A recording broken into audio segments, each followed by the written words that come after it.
예, 김영주 증인. 네. 핸드폰 번호 어떻게 됩니까?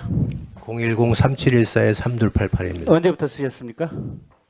오래전부터 썼습니다. 하루에 몇 통화 나옵니까? 그건 잘 모르겠습니다. 평균 10통화 정도는 하십니까? 할 때도 있고 더 할 때도 있고 그렇습니다.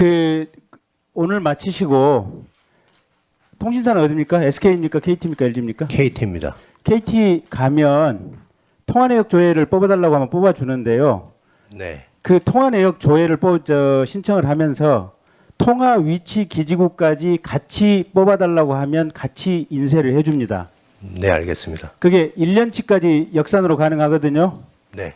그것 좀 제출해 주십시오. 네, 알겠습니다. 뭘 보고자 하냐면 네. 증인 지금 병원 위치가 이 강남 아니겠습니까? 네, 맞습니다. 예, 그래서 청와대 삼청동 근처에서 얼마만큼 통화 내역이 있는지 한번 확인해 보려고 합니다. 네, 알겠습니다. 번호는 하나입니까? 아니면 또 다른 번호 있습니까? 하나밖에 없습니다. 알겠습니다. 김상만 증인. 네. 아까 오전에 지금 면역에 관련된 호르몬 기능 관련 검사라고 혈액 검사 하셨죠? 네. KBS 부산 총국장을 역임했던 최석태 씨가 최근에 일부 언론에 얘기를 한 것에 의하면 부신 기능 저하증이다라는 얘기가 있어요. 맞습니까? 누가요? 박근혜 대통령께서 알 수 없습니다. 말씀드릴 수 없다. 네. 이병석 증인. 네. 만약에 일반적인 건강검진과 관련된 혈액조사에서 부신 기능 저하증 같은 경우에는 통상적인 검사 범주에 들어갑니까? 안 들어갑니까?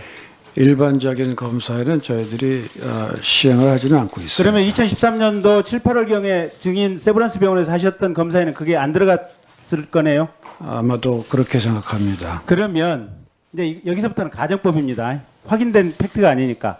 만약에 대통령이 부신 기능 저하증에 걸려 있다면 의식이라든지 판단력, 이 질병이 상당히 심각하다면 의식이나 판단력에 문제가 생길 수도 있습니까?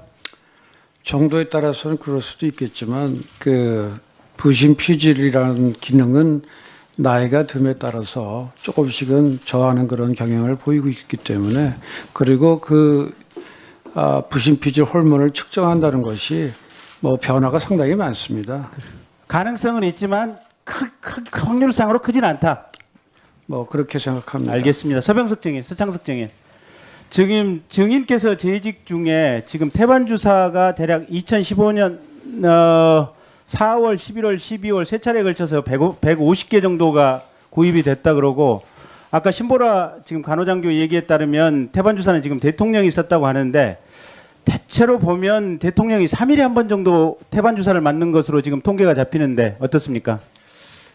저는 그렇게 생각하지 않습니다. 왜 그렇게 생각하지 않습니까? 보통 태반 주사는 종류가 두 가지가 있습니다. 네. 김상만 주치의가 쓴 거는 탯줄을 포함한 전체 태반인 게 있고요. 예. 그거는 간 기능하고 관련된 항염 작용이 있는 것입니다.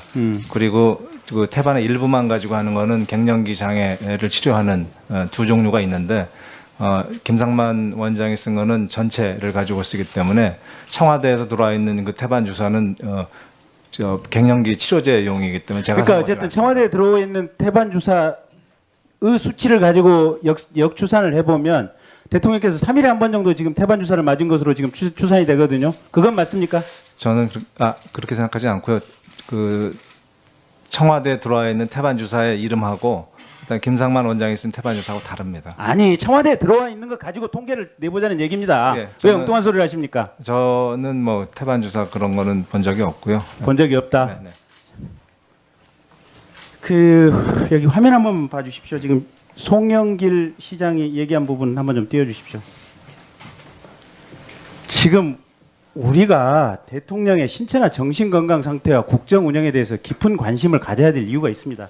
저 부분 보면 대통령께서 송영길 인천시장 집무실을 필요해서 잠시 오셔서 다녀가셨는데 그리고 나서 변기를 뜯어가더라 라는 내용입니다. 근데 어쨌든 아무리 야권 소속이지만 인천시장을 하셨던 분이 팩트를 거짓말할 것 같지는 않습니다. 그 다음에 하나 다시 남겨보십시오. 그 앞에 요거는 어제자 지금 중앙일보 사회 2부장이 쓴 기사입니다. 저 내용이 뭐냐면 2013년도 11월 5일에 박근혜 대통령이 영국에 국빈 방문을 했습니다. 그런데 국빈 방문을 하는 그 와중에 하룻밤 버킹엄 앞에 있는 호텔에 투숙을 했는데 투숙하면서 여러 가지 독특한 행태를 보였다는 겁니다. 첫째가 뭐냐면 침대의 매트리스를 바꿔달라. 우리가 청와대에서 바꾸겠다 해서 어쨌든 호텔에서 청와대가 요구하는 사양으로 바꿨고, 두 번째는 그 안에서 전자레인지를 설치해서 대통령께서 혼자 식사를 준비해서 드셨다. 그다음에 세 번째, 네 번째 달랑입니다. 가장 믿기 어려운 부분은 객실에 조명등 2개와 스크린 형태의 장막을 설치했다는 대목이다. 대통령이 머리 손질과 화장을 하는 곳은 대낮처럼 밝아야 하며 대통령이 거울 보는 것의 뒤편에 흰 장막을 쳐서 거울 속에 대통령의 모습이 비칠 때 다른 사물이 보이지 않도록 해야 한다라는 주문이 있었다. 이런 2개의 기사가 흘러나왔습니다. 근데 저 기사를 중앙일보 사회 2부장이 쓴 기사니까 이게 팩트 확인이라든 이런 부분은 충분히 담보됐으리라고 생각을 합니다. 그리고 제가 청문회장에서 이 2개의 기사를 소개하는 것은 대통령의 인격을 침해하고자 함도 아닙니다. 다만 대통령의 의사결정 타입, 행동 타입이 상당히 독특하다. 김기춘 실장 얘기에 따르면 심지어는 대통령을 일주일 내내 뵌 적도 없다. 또 세월호 7시간 동안 대통령이 관저 안에서 머리를 흐트러뜨려서 연출을 하고 나왔다.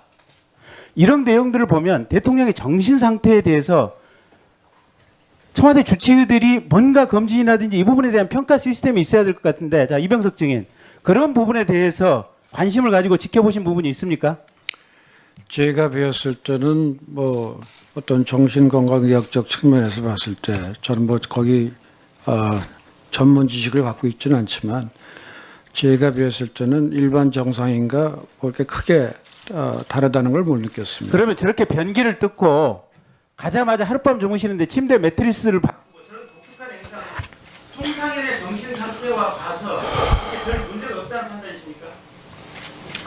글쎄 그걸 제가 전문 지식이 없는 상태에서 말씀드린다는 게 참 제가 좀 적절치 않은 것 같습니다. 자문위원회 정신과 전문의가 배치돼 있습니까?